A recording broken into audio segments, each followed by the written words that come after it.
We'll let Coach make an opening comment, and then if you have questions, raise your hand and we'll pass the mic down. Coach? Yeah, we're excited to get back to work after a open week, and excited to see our kids this afternoon and get the week started off right, preparing to go to Baton Rouge to play a very difficult opponent. I think their offense is the most explosive that I've seen in a long, long time.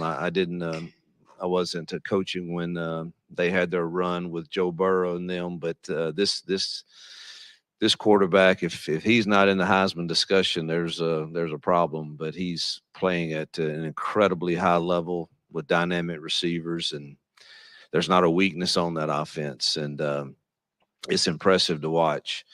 And so it's going to be a great challenge for our kids and a great college environment, and I'm excited as heck about it, and I know our kids will be.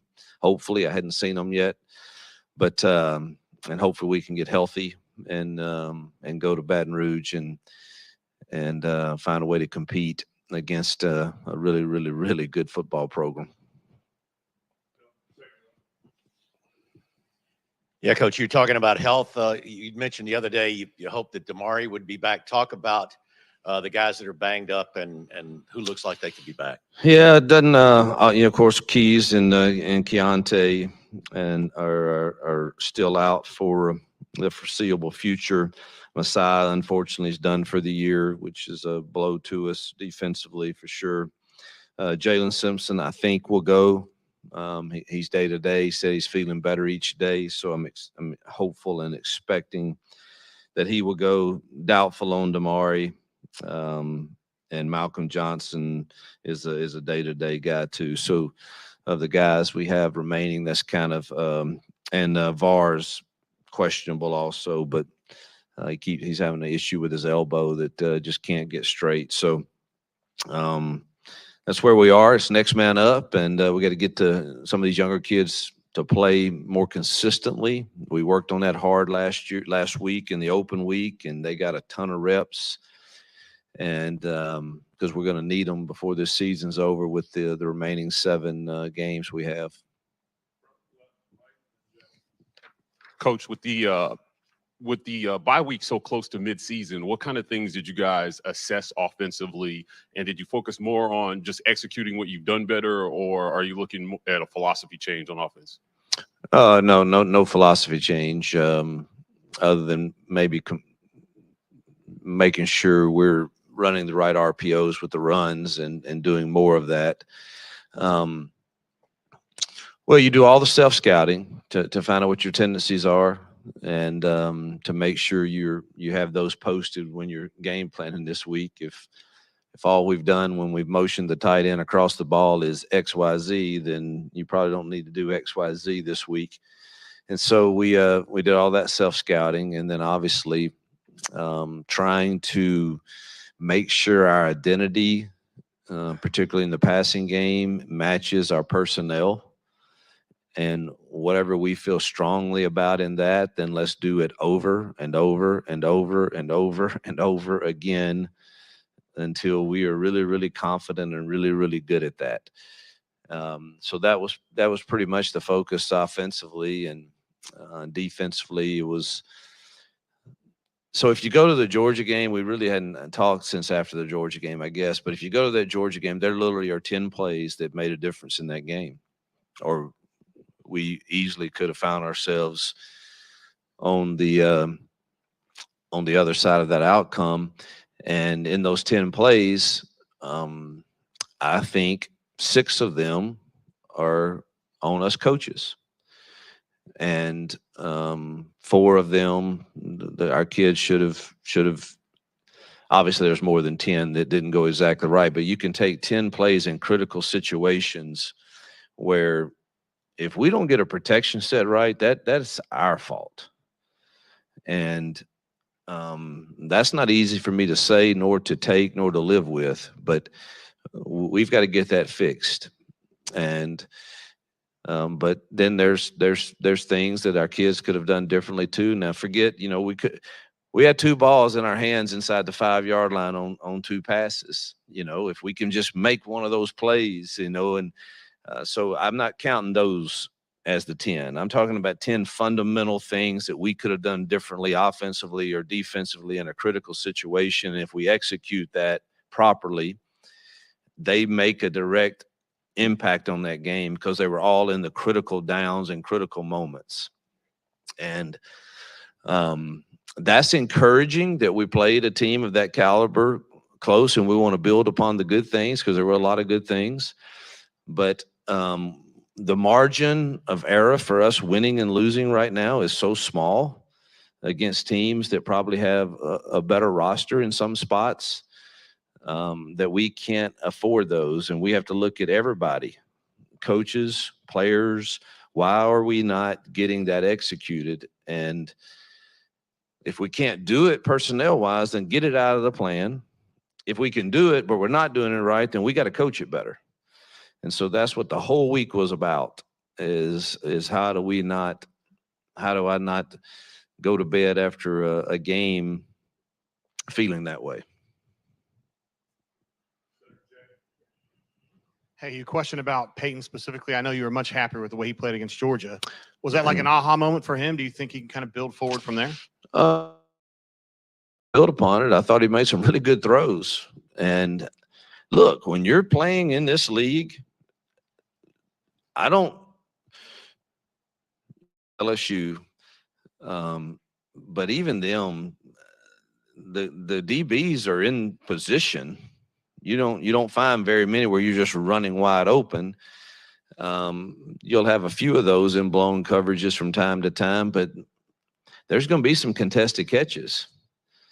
And there were, I think he had 9 incompletions, and I literally think 6 of them could have gone either way.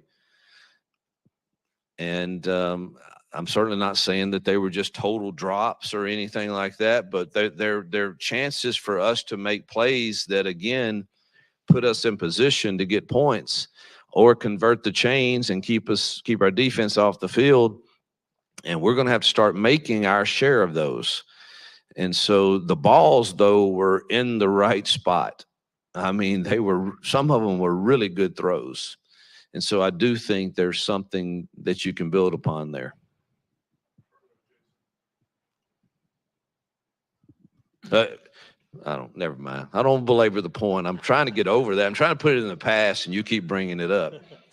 But, I mean, I wish you could see the film. But you got Rivaldo running wide open for a touchdown if we just set the protection right. And heck no, it wasn't on Peyton. That one was not on Peyton. That one's on us. And that's what's hard to take. Peyton would have got it right if we had him in the right toolbox. We got to give him his tools. And that better get fixed. You mentioned young guys. Any of those young guys at wide receiver that you think are ready to maybe get more of a shot, maybe help out more as you come out of a bye week? They all have a shot, but you got to produce. And I know that one of the things we do during the open week is we call all of our parents. I think that's a great practice to do, and you have to be prepared. You're hearing the good and the bad, but I think that's healthy, and I think that's good, and they know we care. And but any of those discussions that turn that way is usually around obviously playing time, and it's just part of you just keep competing. But at some point we have to have production at whatever position it is, and I'm excited to see our kids compete this week and see some guys hopefully make some plays. Hugh, you were talking about self-scouting and evaluating during the off week. What was the thing you probably learned the most about your team through that process in the off week? Well, I'm probably not going to go into that. There were some definite tendencies for sure in 5 weeks of playing that, certain motions or certain sets, where the ball is being run in those sets. Is it heavy to the tight end or in those type things you're always looking at? And then defensively, are we too high of a tendency on, certain coverages on third down in particular where somebody can have a great plan for you. That's probably the most thing you look at defensively, because every week your defensive plan is so different based on what you're seeing. But third downs, we usually are creatures of habit. And our third down is short offensively, had to have attention put to it. With Messiah going down, how important is Keldrick going to be over the next Vital. 7? He and Walker are going to have to, just, share more snaps. And, I think when you, again, looking back, you see, our kids are playing so hard. And it makes me proud of them. But, Marcus Harris, he just played his guts out, but he's having to play too many snaps. And you look at dang Georgia over there, and every dang time we sub, there's another 6 of them that come in. And it shows in the fourth quarter. And it truly hurt us when Jalen Simpson went out in the fourth quarter. To that point, I believe I'm right in saying Bowers had 2 or 3 catches. And, when Jalen went out and we lost our best bracket guy, it hurt us. And so that's where we've got to continue to create depth through the current young kids we have, and obviously through recruiting. But we just don't. Marcus and some of those guys are having to play just too many snaps, and losing Messiah certainly doesn't help with that, because now we've got to. But we need one of these young kids are going to have to give us some snaps. Bobby, D. Reed, some of those guys, somebody's got to give us some help in there. You mentioned calling all the players' parents over the bye week. Just kind of roughly midway through this first season in a new job, kind of what feedback did you get from that, and as you are, at this new program? Yeah, let me make sure I clarify. It would be impossible for me to personally call all of them. So the position coach and that staff, their assignment was call everyone and then get me the ones I need to touch base with. And so the feedback was they love our Monday meetings. They love the teaching series that I do. They love the energy that they feel, that their kids feel. They feel like they're cared for. So I thought all of that was extremely positive. And obviously they, want to see their kid get their share of playing time. And I think that's a process in this world. And it's one that I think we need to keep sight of in the changing of times, even though everybody would like to have theirs right now. And it just doesn't work that way typically for most. And that's a lesson for life that I think will prepare them more for life than if they had it their way every single time and it was easy. That life's not easy, and neither is earning your time to play at this level of football. It's not easy, and it shouldn't be easy. It takes you embracing the grind and going to work and enjoying the process of becoming. And I sure hope we can do a good job of getting our kids to believe that, so that they're not always in this world looking for greener pastures and an easier way. And I think that sets you up for failure in life. Far right, Philip. Speaking of Jalen Simpson, could you just talk about what he has meant to your defense? And when he went out, there was obviously some wide open passes to Bowers. Kind of how him being out of the game. Yeah, he and Keontae, were the leaders of getting everybody on the right page back there, and obviously not only on the right page, but those two can cover and can have played really at a high level. And obviously losing Keontae was tough, and then him going out in the fourth quarter was very, very difficult for us also. And he has been an energy leader, fun for me to be around on the sideline, always cutting up with me in practice, he's been a joy to coach, truthfully, and has played really well. You mentioned in your open about Jaden Daniels and just how good he is for LSU. Through 6 weeks, he's almost got 2,000 passing yards, 19 touchdowns, and just 2 interceptions. And you've also talked about how your defense has to be set up properly to stop a guy like that. So what's the game plan this weekend for somebody who is so talented and who can beat you in pretty much any way he wants? Yeah, I don't, obviously we're not going to talk about game plan, but I don't think you stop him.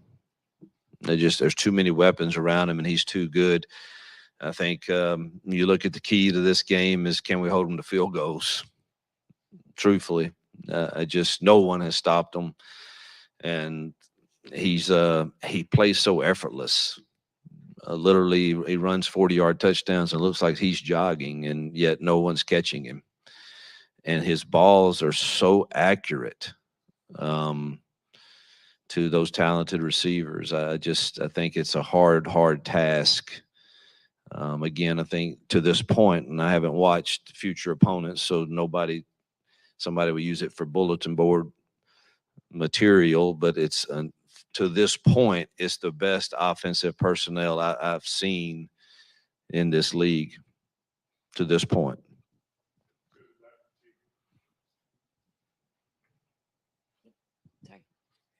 Hey, Coach, with the idea of getting players to take what they do in practice, their efficiency and productivity, what's the key to building that confidence to get it on the field? Obviously, I know you've been working on that, but what's been your philosophy on making sure that transition, when you see it happen day in and day out in practice?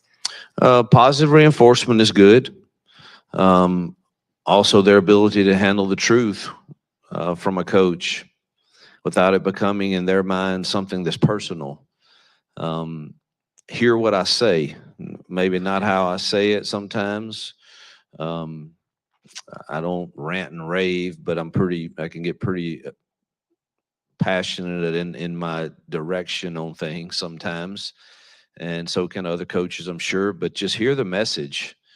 And, but at the same time, that message should also be heard if things were done correctly. And that's a balancing act, and not the easiest thing for coaches, probably not the easiest things for parents. We're really good at don't, why, and not, man, way to go. You did great. You made me proud. And so I think that's a balancing act there, but nothing builds confidence as much as having success on a Saturday. Hey, Coach, with you headed to Baton Rouge this Saturday, I know you've coached there a handful of times when you're at Ole Miss. What makes Tiger Stadium unique, and what makes it such a difficult atmosphere to play in? Great place to play. SEC environment. Obviously, their fans are into it. Saturday night there. I love hearing Calling Baton Rouge from Garth Brooks before the game. I think that's a neat experience, and I try to stay out there to hear that. And I like hearing the announcer say, 15 minutes, the sun will set in the western sky, and it will be Saturday night in Baton Rouge. And man, we get to go represent Auburn in that environment. And it's a tough place to play, but so is Jordan Hare, and so are many others. And that's again why you come to this. And a quick story, Johnny Vaught, who I have great respect for, before he passed, said to me, he was laying in his bed, and I went to visit him, and he says, Coach, just so you know, you have never truly been the head coach at the University of Mississippi until you beat them Bayou Bengals in Baton Rouge and stood on the bleachers and let their fans know it. And so I know what it meant to a lot of coaches to go play there. And he might have said it a little differently than I just said it right then, but it was that this is a special place to play for many coaches that have experienced it there. Coach, following up on the environment in Death Valley, you're no stranger to playing there. Are you guys doing anything special in practice to prepare for the noise that the players are going to encounter and getting calls in such a raucous environment? Yeah, I heard this was a new thing, but it's actually not. Yeah, we will have it as loud as we can get it on the practice field, and it'll be playing "Hold That Tiger," nah, nah, whatever the fight song is, and um, we will have a couple of different plans for cadence, just in case. I do remember having a fist fight with them down there when I was at Ole Miss, and it was a it was a Saturday night game, and obviously very loud, and we were backed up into the student section in a critical drive, and we had 3 false starts. It was so loud, and so we will have a couple of different plans if that's the case.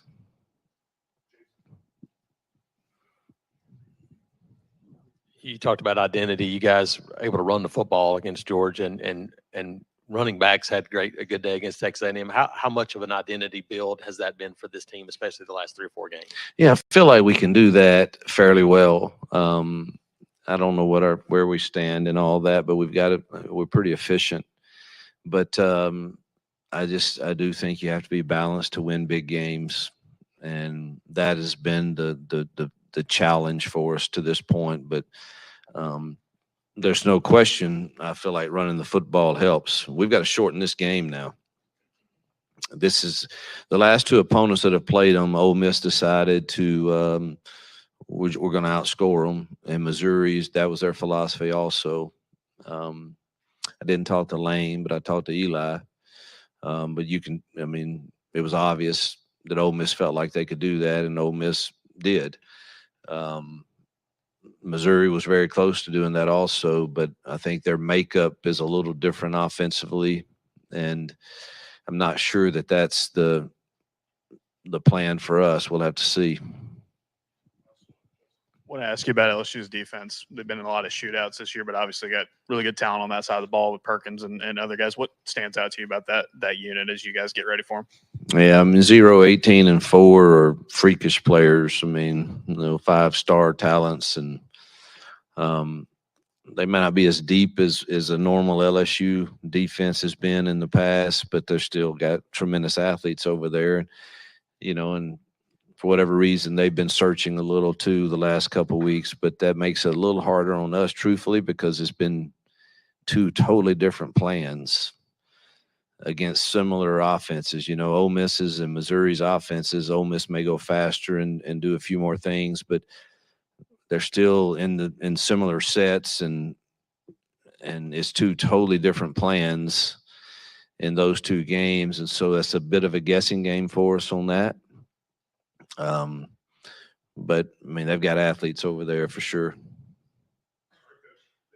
Thank you.